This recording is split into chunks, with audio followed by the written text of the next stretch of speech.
welcome back to Pound USD daily analysis, weekly analysis by IFX Academy, guys.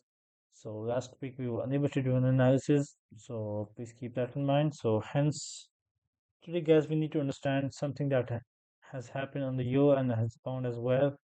After, guys, a big move, bullish move to the upside, guys, we've had consolidation, and we've had, if we followed the bullish SMC, we've had a accumulation, manipulation, and now we are going for distribution, something like that. But we've broken out of the range, so there's that. So guys, I'll keep it simple. For next week, guys, as long as the price stays above, the price should first of all stay above the previous resistance area, which should now become support, which is located at 1.36460. Okay, guys.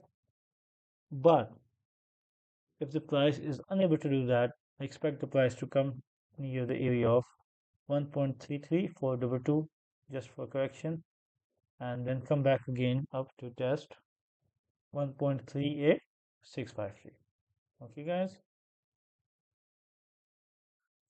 I would only and truly become bearish once the price breaks below 1.334222, and then, guys, my target would be the area of 1.30080. So wishing you guys the best of luck. Hope you guys make money trading this pair. And I could add another target as well. Let's go to the weekly chart. Yep, and here we have it, guys. Here we have it. And guys, my next target area would be,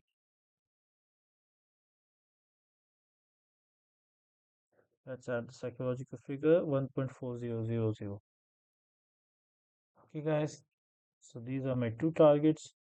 So I do have a scenario if you break below 1.36460, because this is the top of the range, and you could be seeing that.